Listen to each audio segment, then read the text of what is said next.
Lesson 16. Hello, beautiful. Today, we are going to work with an ancient Hawaiian huna technique called Ho'oponopono. I have found it to be very useful with releasing myself from limiting thought patterns and have seen it work miracles in my life. To summarize, it is the practice of taking complete responsibility for everything in your experience as an outpicturing of your thoughts.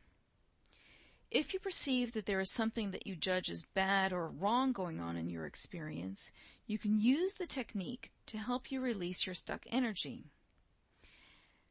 There is a link with a full article in today's lesson written by Joe Vitale for more details on how it works, and you can also find books about this technique on Amazon.com. But today I'll give you the Cliff's Notes version. Say, for example, you are having difficulty with a relationship. For today's purposes, we'll say that it's something someone said to you that makes you feel badly about your body. Keeping the person or situation in mind, you say, "I'm sorry," and "I love you," over and over again. This helps you to claim responsibility for the experience and releases the energy associated with the situation. Say it over and over until you feel some release. I don't know how this works, but it works, and I usually do it until I cry, which is when I feel a release. It may take me 15 minutes or it may take me 2 days, depending upon how stuck the energy is. There's more information in bookstores, and if you're interested in exploring it deeper, it is a fascinating subject and worthy of some investigation.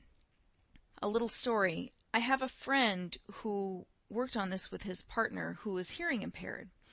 He loves her and had no attachment to whether the hearing impairment got any better, but decided to do a little experiment with it. In using Ho'oponopono, he took responsibility for his part in creating her hearing problem, and keeping her hearing impairment in mind, said, "I'm sorry and I love you," whenever he thought about it. Miraculously, within about 2 weeks, her hearing dramatically improved. She went from not being able to detect the difference between street traffic and the doorbell to knowing the difference between the two, and she could also hear a sponge wiping across the counter, which she had not heard since she was a little girl before she lost her hearing.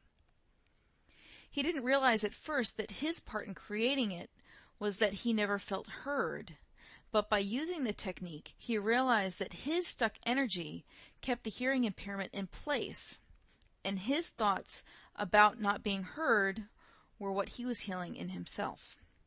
And it was all part of consciousness. You can try this on anything, and the more stuck energy you release, the more light you will feel.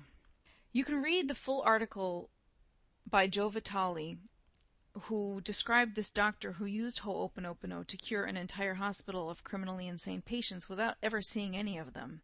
It's a truly remarkable story and worth the read. The web address is written in today's lesson and is also noted in the forums. Good luck with it and have a great day.